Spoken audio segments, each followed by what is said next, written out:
Shri Itala Rajender.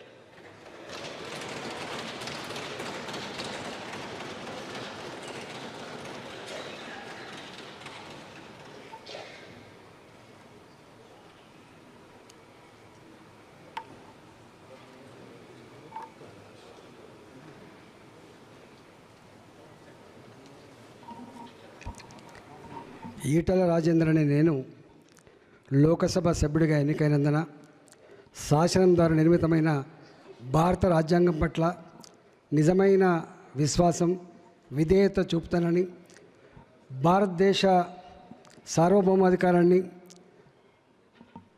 సమగ్రతను కాపాడుతానని, నా బాధ్యతలను శ్రద్ధాశక్తులతో అంతఃకరణ శుద్ధితో నిర్వహిస్తానని దైవసాక్షిగా ప్రమాణం చేస్తున్నాను.